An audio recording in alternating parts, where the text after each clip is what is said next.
Salut à tous, bienvenue pour cette nouvelle saison de Pressentiment, troisième du nom, configuration un peu particulière, vous vous doutez bien, à cause de la Covid.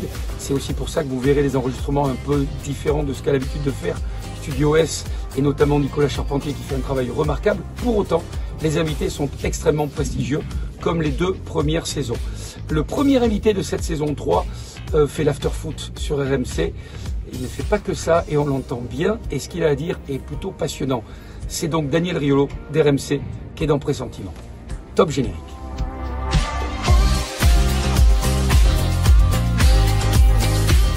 Mesdames, Messieurs, quel bonheur d'avoir comme premier invité de cette saison 3, Monsieur Daniel Riolo. Bonjour Daniel. Bonjour.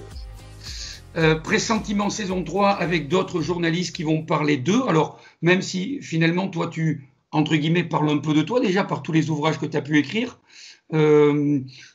ces livres transpirent de ce que tu es profondément, non? Ou de, tout au moins de ta philosophie. Je sais pas. Est-ce que c'est peut-être à ceux qui lisent de le dire. Après, des livres, il y en a eu. Il n'y en a pas eu beaucoup de. Comment dire? Celui-là est celui où j'ose me lâcher sur 2-3 choses personnelles quand même. Parce que les autres, il y a tous ceux où je raconte la vie d'autres gens. Il y a ceux qui sont des enquêtes. Il y a ceux. Tu vois, il n'y a pas. C'est assez difficile parce que quand tu es journaliste, tu n'es pas romancier, donc tu racontes pas ta vie, si tant est qu'un romancier raconte sa vie. C'est, on va dire, la première fois que, effectivement, à travers un avis sur l'état de notre football, à travers cet esprit pamphlétaire que j'ai régulièrement, je glisse quand même beaucoup de choses personnelles. Donc, on va dire effectivement que ce qui a été dit en promo depuis le début et depuis la sortie du livre, à savoir que c'est mon livre le plus personnel, ça n'est pas un mensonge, c'est la réalité.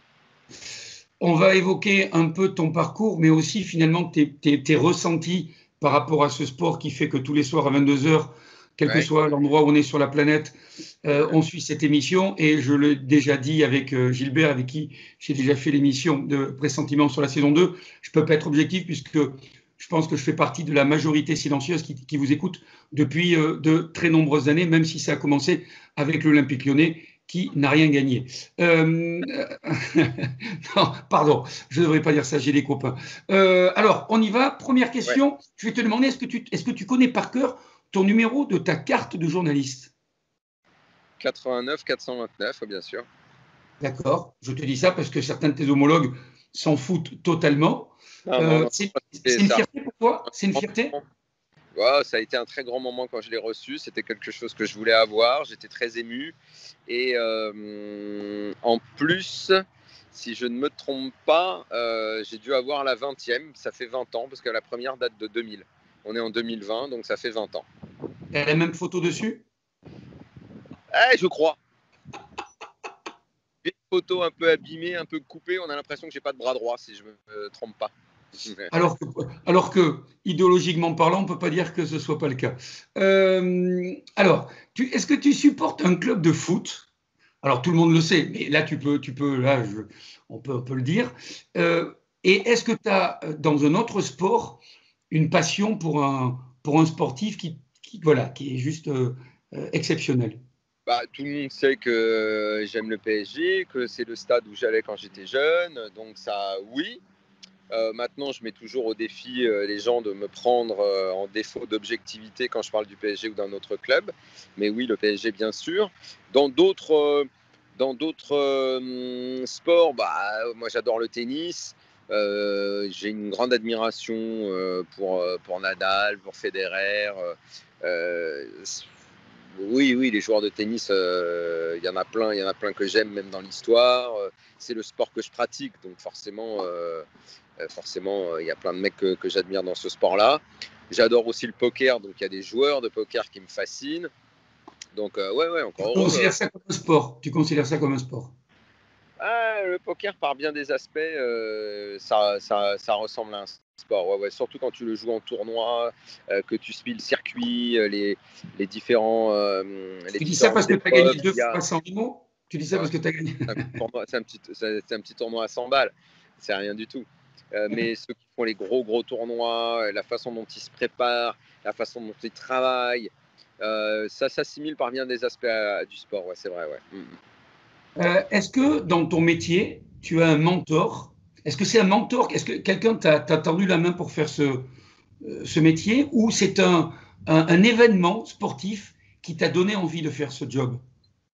Journaliste, je voulais le faire depuis que j'étais gamin. Après, j'ai mis ce désir en sourdine pendant pas mal de temps, tout le temps que j'étais étudiant, parce qu'on disait qu'il n'y avait pas de débouché, que c'était compliqué, que je ne sais pas pourquoi on disait, enfin moi, j'ai du mal à me souvenir, à une époque plus jeune, on disait que c'était un métier où il est difficile de percer. Enfin bon, donc on va dire que quand je commençais la fac de droit, j'ai un peu mis ça de côté en me disant, écoute, va jusqu'au bout de ton droit. Et il y a même eu une année, pour te dire, j'ai même cru que je deviendrais avocat, avant évidemment de me raviser très vite. Donc journaliste, c'était vraiment une passion depuis gamin. Et il y avait un journaliste qui me plaisait beaucoup, beaucoup. C'était pas dans le sport, c'était plus politique. C'était Jean-François Kahn, que j'aimais beaucoup à l'époque où il était L'événement du jeudi, qui avait créé l'événement du jeudi. Marianne. Enfin, c'était vraiment, j'aimais beaucoup ce mec-là. Et après, après, il y a forcément des gens qui à un moment, je ne sais pas si on peut dire te tendent la main, mais te soutiennent, te font confiance. Évidemment, François Pesanti fait partie de ces gens-là. Il y a le premier mec qui m'a fait faire mon stage sur la chaîne Spectacle en 98, une chaîne qui n'avait rien à voir puisque c'était pour parler de culture. Mais ce qui nous a rapprochés au premier entretien, alors que ça n'était que pour un stage, c'était le foot. Donc c'était assez curieux. Néanmoins, oui, forcément, c'est lui qui m'a lancé dans ce milieu-là. Il y a un pote qui est à Marseille aujourd'hui, qui bosse encore pour le groupe Canal, qui s'appelle Gilles, qui, quand j'ai commencé à Infosport, m'a filé un coup de main. Et après, toi, tu rends des coups de main à plein de gens. Moi, il y a plein de gens que j'ai aidés, à qui j'ai donné des coups de main moi aussi. Donc, Tu dans penses à ce Paulo Breitner milieu-là, quand tu dis ça? pardon, tu dis? Tu penses à Polo quand tu dis ça? Wow, il y a plein de gens. Tu vois, moi, ce que j'ai trouvé formidable, en tout cas, c'est que on m'a aidé, j'ai aidé, et que c'est un milieu où finalement j'ai vu beaucoup d'échanges. Et ça, moi, je j'ai jamais refusé, même quand les étudiants, certes, quand tu as 40 demandes, tu peux pas satisfaire les 40, mais il y en a quand même beaucoup qui pourraient témoigner de ma volonté, soit de leur filer un coup de main, soit d'accorder l'entretien pour leur truc de fin d'études, soit... Ouais, j'ai quand même vu pas mal d'échanges, quoi. Je suis arrivé un petit peu sur le tard, moi, dans ce métier-là. Je pensais que j'y arriverais plus, tellement j'avais pris du retard à la fac, tellement j'avais glandé et fait plein d'autres trucs. Est-ce que Que tu étais déjà intransigeant au sens où justement, n'ayant pas voulu faire de compromis, ça t'a fermé des portes? non, non, une fois que je suis rentré dans le milieu, euh, j'ai décidé, je me dis, écoute, c'est ça qui te plaît, c'est ça que tu as toujours voulu faire, mais que tu n'as pas pu faire à un moment parce que toi-même, tu t'étais fermé les portes tout seul. Une fois qu'elles se sont ouvertes, là, j'ai vraiment voulu toutes les défoncer, les portes. Je me suis dit, bon, maintenant, tu y es, tu vas tout faire. Je me souviens des premières années où je pouvais bosser la journée à Radio France, piger à Infosport, et en gros, bosser, enchaîner deux séances dans la même journée, c'est-à-dire faire des journées de quasi 12 heures. Voilà, quoi, je me souviens toujours, il y avait cette phrase quand on était pigiste au départ, on disait, tu auras réussi quand tu auras le pouvoir de dire non. Et je repoussais tout le temps ce moment. J'ai dit, mais là, en fait, je n'ai pas le pouvoir de dire non, je n'ai pas le pouvoir de refuser quoi que ce soit. Donc, je disais oui tout le temps. Et en fait, j'ai rarement refusé du travail ou de faire ceci ou cela. Dès que je peux, parce que j'ai toujours considéré que c'était une chance énorme de pouvoir faire ce métier qui est quand même un métier passion, puisqu'en plus, on me donnait l'opportunité au début de parler de ciné, puis de tennis, puis de foot, qui était ma grande passion. Et il y avait cette phrase, je me souviens à l'US Open en 2001, d'un journaliste de l'équipe qui me dit on venait de voir je ne sais plus quel match, c'était génial, il fallait qu'on en parle derrière, qu'on fasse un papier. On devait terminer, il devait être plus que minuit largement et tout ça, mais bon, on n'avait rien à foutre parce que ce qu'on vivait était magique. Et, euh, et il dit et dire qu'on est payé pour faire ça. Et moi, cette phrase, elle m'a toujours un peu suivi. Je disais, c'est une chance que tu as. et tu ne peux jamais te plaindre de quoi que ce soit dans ce métier. Et j'essaye encore maintenant, même à 50 ans, dans ce métier en tout cas, de considérer que c'est une énorme chance et de ne pas me plaindre, même quand il y a des surplus de travail ou quand il y a quelque chose qui ne va pas bien, quoi. Aujourd'hui, est-ce que tu as le pouvoir de dire non? Aujourd'hui, c'est différent parce que je suis plus pigiste. Donc, je suis en contrat dans une entreprise qui est RMC, le groupe Altis. Donc, il n'y a pas à dire non. Tu as bien refusé l'équipe. Tu as Pardon ? bien refusé l'équipe. J'ai pas compris, excuse-moi. Tu as bien refusé le journal L'équipe. Non, je n'ai pas réellement refusé. En 2016, j'ai eu une offre pour intégrer le groupe. C'est exactement comme un footeux à qui on propose un contrat dans un autre club. Et après, tu discutes avec ton club et ton club, mon club à ce moment-là avait pour dirigeant François Pesanti qui m'a dit non, reste chez nous, ne pars pas et signe chez nous. À l'époque, j'étais pas en contrat fixe, j'étais pas en CDI encore, malgré ça faisait pourtant 10 ans que j'étais là déjà, mais j'avais pas encore de contrat. Et j'ai dit ok, je reste, voilà, je reste dans le même club, je porte toujours le même maillot, quoi. Voilà. Daniel, quel est le premier match ou la première rencontre que tu es présenté dans un cadre professionnel? Tu avais ton contrat, alors même en tant que pigiste, le premier match… En fait, le premier match où on m'envoie, alors d'abord je me souviens parce que c'était à Sport OFM et que quand je suis arrivé, les places au foot étaient toutes prises. J'ai eu le droit à un moment, il y avait les réunions avec Guy Kedia qui était le boss du foot à l'époque, qui était quand même un très grand journaliste, très connu, qui avait animé Multiplex sur RTL, que j'écoutais quand j'étais gamin. Et quand il faisait les réunions foot, moi j'étais là, j'assistais aux réunions même si je n'étais pas dans le service foot. Et souvent, soit je donnais mon avis, soit je répondais à une question et tout, et une ou deux fois il s'était retourné vers moi en disant « Je sais pas qui c'est lui, mais il connaît quand même ». Et un jour, parce que ça arrive forcément à un moment, un mec ne peut pas aller faire un match et tout, il me dit tu vas aller faire un match. Et ce match, c'était Guingamp-PSG. Donc je vais à Guingamp avec le train et je devais commenter le match. C'était un match à 17h. Je pense que ça doit être époque Anelka, au PSG, toute cette équipe-là, là, au début des années 2000, en 2000 d'ailleurs, je pense. Et là, je pense que j'ai eu la pression, ouais. Et je pense que j'ai fait les 2 heures sans m'arrêter. Je pense que j'ai eu un débit de parole beaucoup trop élevé. Je pense que ma gorge a été sèche pendant au moins 3 jours après. Je pense que j'avais faim, j'avais soif et que j'aurais pu me dessécher sur place, mais que je ne pouvais pas m'arrêter. Et que donc, il était assez fou ce match. Tu as regardé ça? Tu as des images de ça? Je ne sais pas les images, c'était à la radio. Et c'était, je crois que ça a fait 1 partout, ce match au final. Je crois, ouais. Et voilà, c'était mon premier match. Voilà, exactement. C'était à Guingamp et c'est le premier match en direct. Après, il y en a eu d'autres pour la télé, pour la radio. Après, il y en a eu 1000 autres, quoi, évidemment. Pour ceux qui te connaissent, on ne peut pas t'enlever la mémoire incroyable que tu as. Des chiffres, des joueurs, des stats, c'est quelque chose qui est… Je pense que dans ce registre-là, il y en a peu qui sont comme toi dans le métier. Pour autant, est-ce qu'il t'est arrivé déjà de faire des bourdes à l'antenne? Et est-ce que tu te souviens de la plus grosse que tu aies faite où tu t'es dit c'est pas possible que je puisse dire un truc pareil alors que c'est pas la bonne équipe, que c'est pas le bon match, est-ce qu'il y a quelque chose qui t'a marqué dans ce sens? Je sais pas, je réfléchis.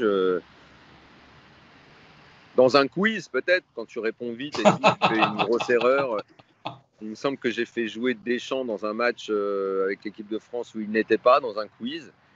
Ça m'avait marqué. Si, dans les quiz, peut-être, ouais, quand tu réponds vite et tout, des fois tu t'embrouilles un peu. Mais ça, c'est pas un cas professionnel. Sinon, non, je vois pas. Non, j'ai dû faire des erreurs comme tout le monde, mais sur un souvenir ou un truc, ouais, assurément, j'ai dû en faire, mais là, comme ça ne me revient pas. Là, je vois pas. Est-ce qu'il y a un événement que tu as vécu en tant que journaliste ou même spectateur qui t'a ému au point de te faire pleurer de joie ou de tristesse? Non, pas en tant que journaliste. Non, en tant que journaliste, très franchement, très vite, j'ai compris que, en tout cas, c'était ma ligne de conduite, que l'émotion devait être contrôlée et que je devais immédiatement me mettre en phase d'analyse. Et parfois, ça donnait même un contraste avec les supporters qui téléphonaient ou les supporters qui écoutaient à l'antenne. que je puisse d'un coup essayer de gommer l'émotion pour passer à l'analyse, alors que ceux qui avaient regardé le match et qui écoutaient la radio étaient dans l'émotion, ça pouvait les choquer. Et je ne sais même pas, au fond, si c'était quelque chose de positif de ma part, parce que tu ne peux pas nier l'émotion. Le sport, c'est avant tout de l'émotion. Et donc, contrôler ça, parfois, il ne faut peut-être pas le contrôler.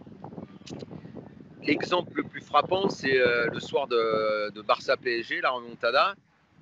Je regarde le match tout seul dans un studio et évidemment que je suis choqué. Le supporter du PSG que je suis prend un énorme choc. Mais je me souviens que je me suis mis debout avant de descendre à l'antenne et il n'y a que 2 minutes entre la fin du match et l'antenne. Je me souviens, j'ai fermé les yeux, j'ai respiré profondément, je me suis calmé et j'ai dit bon, maintenant c'est l'antenne. Tu t'en fous de cette défaite historique.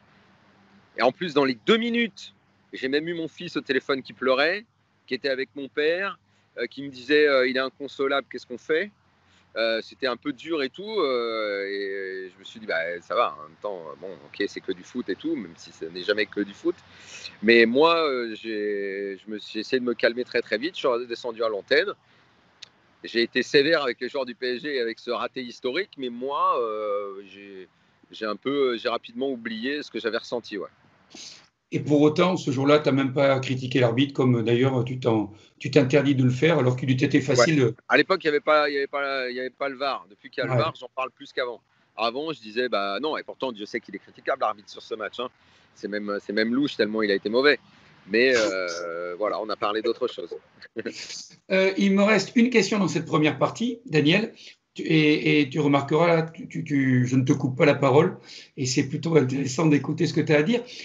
Est-ce qu'il y a un sportif, parce que là, finalement, quand on t'entend, tu mets vraiment de côté l'émotion, c'est-à-dire que même la compassion pour les spectateurs ou pour les supporters quand ils appellent, tu arrives à mettre une frontière avec ça. Mais est-ce qu'il y a un sportif qui t'a fait faire des kilomètres ou une équipe pour aller la voir jouer? Des kilomètres non. Quand j'étais jeune, j'allais au Parc des Princes tout le temps, quoi. Donc oui, c'était le PSG qui pouvait me faire des kilomètres, qui était l'objet de ma passion, quoi. Après, ouais, j'ai pu payer cher des places au marché noir pour la Roland-Garros quand j'étais ado. J'ai fait la même chose au Parc des Princes. Après, j'ai jamais été fan transi comme les mecs qui vont attendre à la sortie d'un concert ou comme les gens qui vont attendre à la sortie d'un vestiaire pour se faire signer un autographe et tout. Ça, j'ai toujours rechigné à ça. Ça, moi, j'ai jamais demandé. Après, chacun est fait comme il veut. Moi, j'étais pas les autographes, les machins, l'adoration. Non, il y a évidemment beaucoup de sportifs que j'ai adorés, mais ça, non.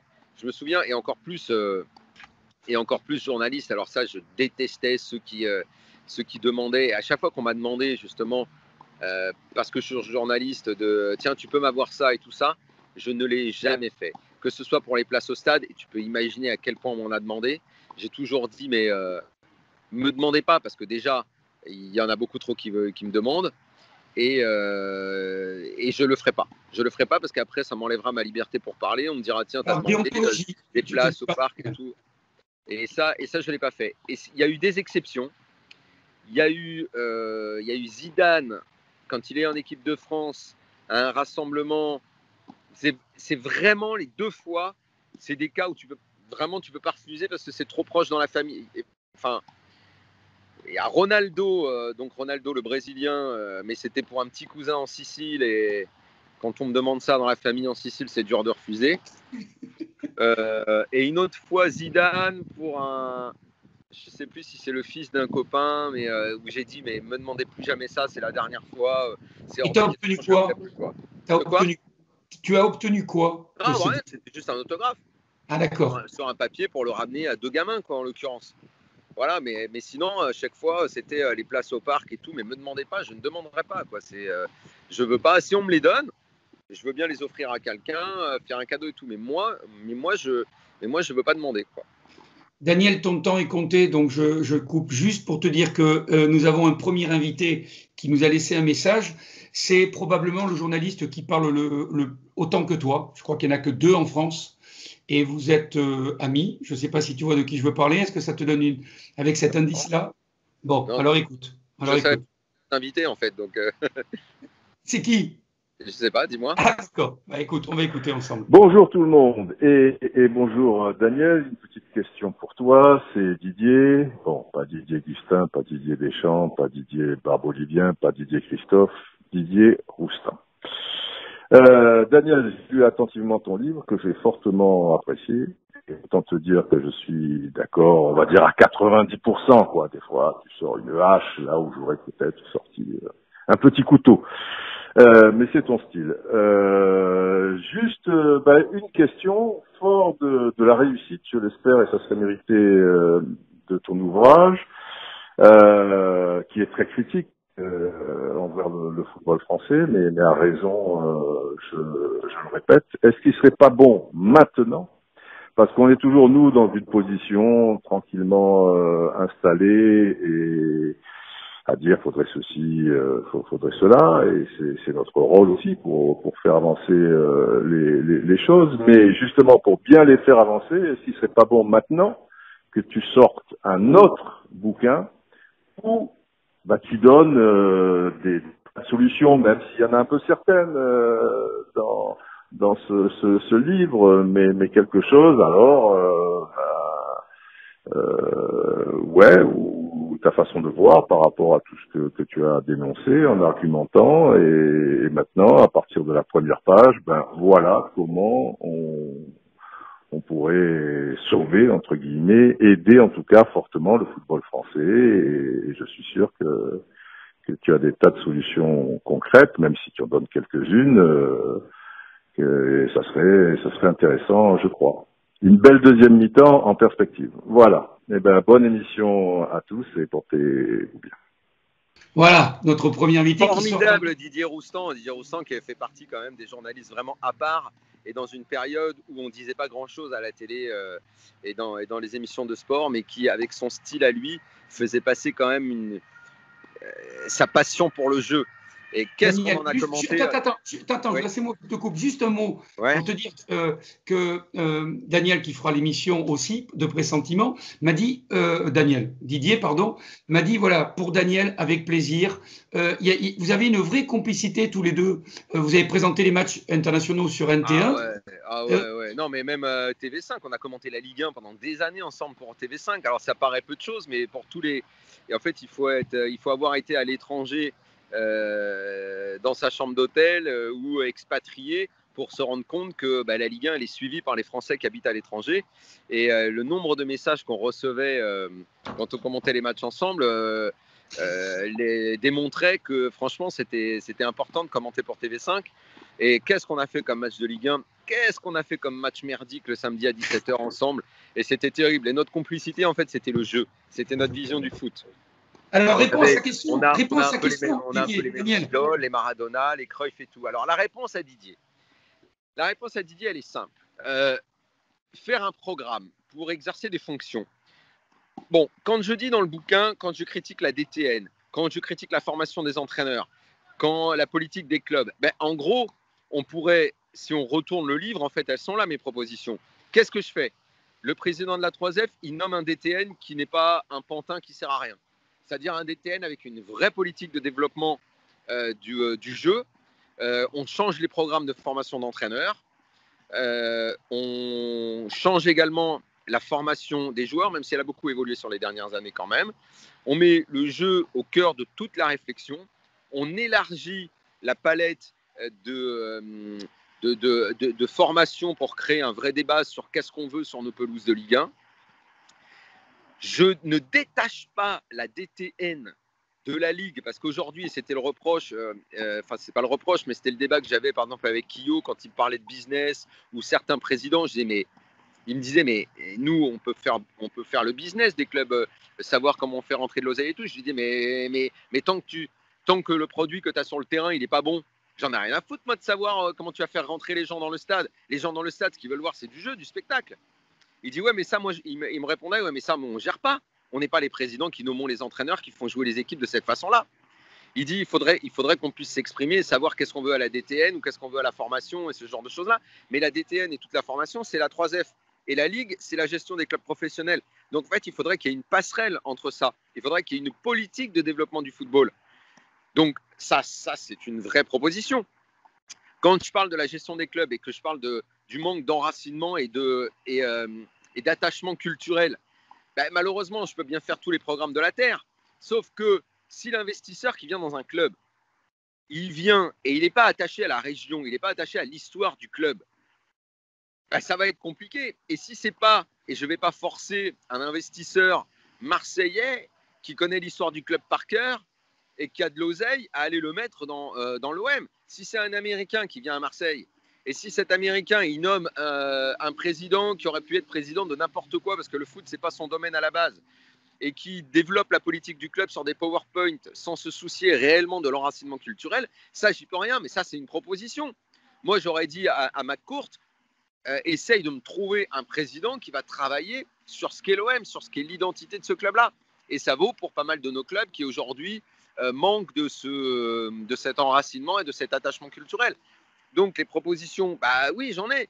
Mais en même temps, tu peux pas forcer des investisseurs à aller se mettre dans les clubs s'ils veulent pas y aller. Aujourd'hui, il se trouve que c'est beaucoup des fonds d'investissement et des étrangers qui viennent à la tête des clubs. Bon, voilà, moi, il y a plein de fois où je vais parler du club que j'aime, le PSG. Au bout d'un moment, le Qatar a quand même fait un peu attention. Ils ont essayé de rappeler des anciens, ils ont essayé de réfléchir à l'identité du club. Et je trouve qu'au fil des années, ils l'ont beaucoup respecté, justement, l'identité du club. Les stars, le showbiz, les paillettes, ça, c'est dans l'ADN du Paris Saint-Germain. Et il n'y a pas de honte. Sauf que j'ai eu l'impression pendant longtemps qu'ils avaient un petit peu honte de ça.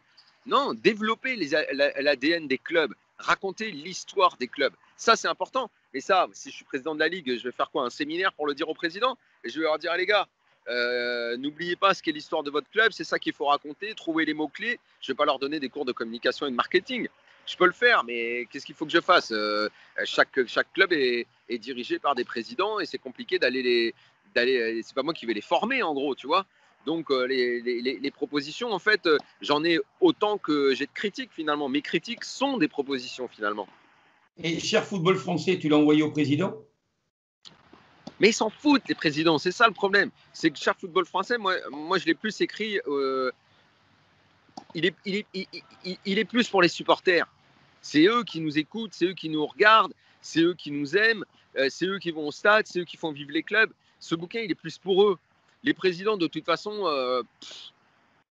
s'il y en a quelques-uns qui le lisent, tant mieux, mais j'y crois pas tellement. C'est pas à eux que je m'adresse aux supporters.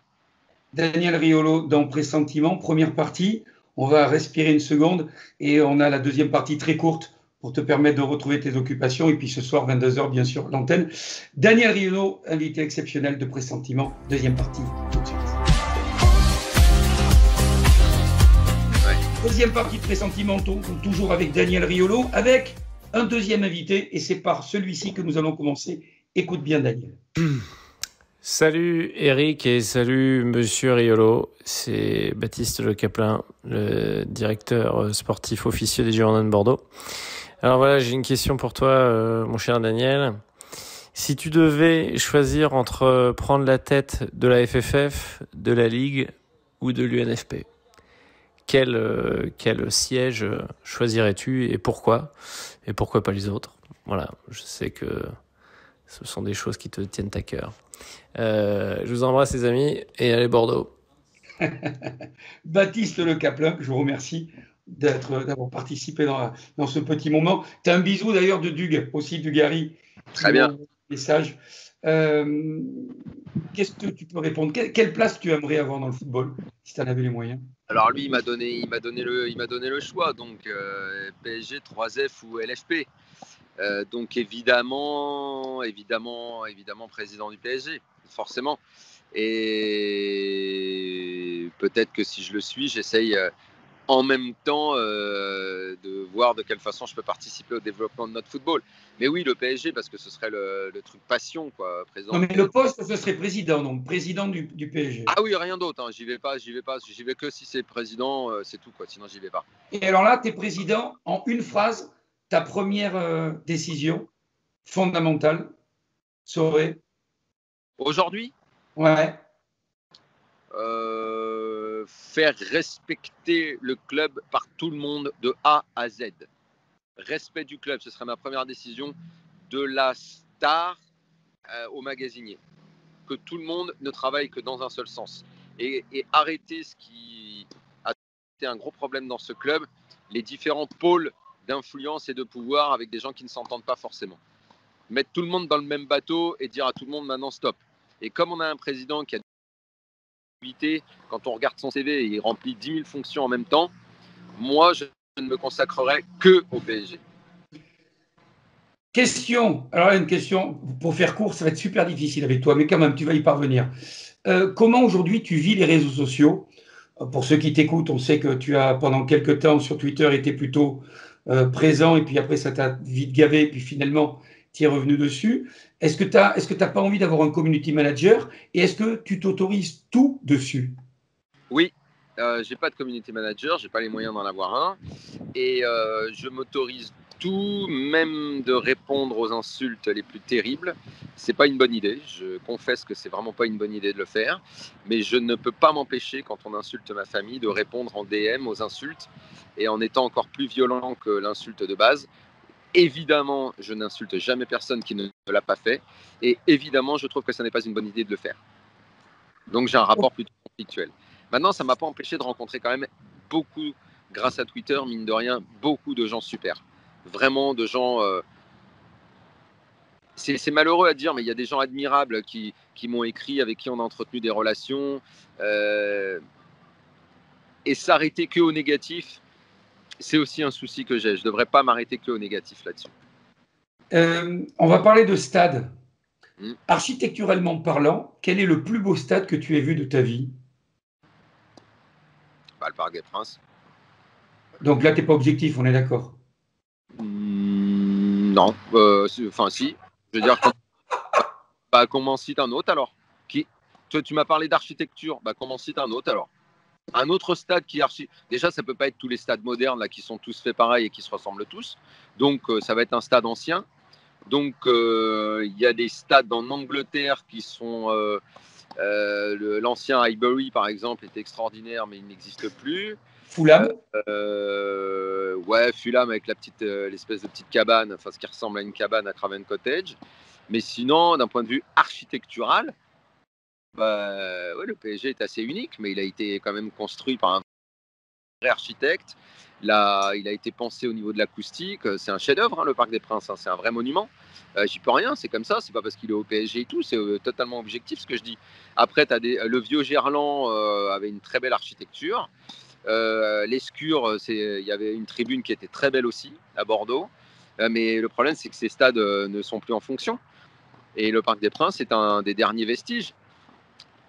Alors, après, il y a les stades en Amérique du Sud, mais on ne parle pas d'ambiance, on parle d'architecture.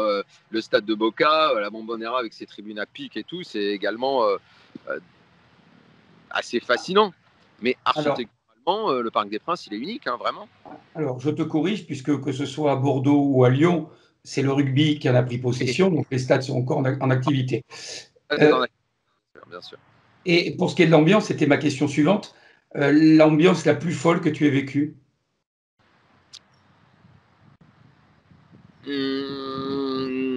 PSG Real Madrid 93. Tu avais la tête de Camboiré? Ouais. Ouais. Le sentiment que le parc allait exploser. Il nous reste 2 questions, Daniel. C'est bien, tu as été concis. La première, elle est, je parlais de philosophie initialement, c'est un peu le cas encore là. Quand retentit la Marseillaise, quelle est ton attitude, puisque tu as fait des matchs internationaux? Est-ce que tu es concentré là-dessus? Alors forcément, c'est pas l'hymne italien, mais ça reste aussi l'un de tes 2 pays. La France, est-ce que tu as une émotion particulière? Est-ce que tu la chantes? Est-ce que tu poses le micro? Non, si je suis journaliste, je ne fais rien. Si je suis journaliste, j'ai rien à faire. Pour moi, c'est à part. Si je suis dans ma vie privée, oui, évidemment, c'est l'hymne de la France, le pays qui a accueilli mes parents. Je suis au-delà de respectueux pour ce pays qui nous a tout donné et qui me permet de travailler aujourd'hui en tant qu'enfant d'immigrés de première génération, bien sûr. Et je ne supporte pas les gens qui crachent sur la France ou alors qu'ils sont accueillis par ce pays. Le côté victimaire, vengeur de l'histoire du pays et tout, je supporte pas toute cette mentalité indigéniste, revancharde sur le pays et son histoire. Je supporte pas parce que je vois pas un seul pays qui a une histoire totalement clean, sans passé. Et je pense que de ce côté-là, la France n'a pas à rougir par rapport à beaucoup d'autres pays. Remarquez que j'ai parlé philosophie, j'ai pas parlé politique. Il nous reste une question, Daniel. Celle-là, tu pourrais faire 1h30, mais là, tu vas être capable de faire court. Ouais. Parce que Gilbert, quand je lui ai posé la question, il m'a dit, tu as 1h30 devant toi. Et donc, je te la pose aussi. Quid de la VAR, monsieur Riolo?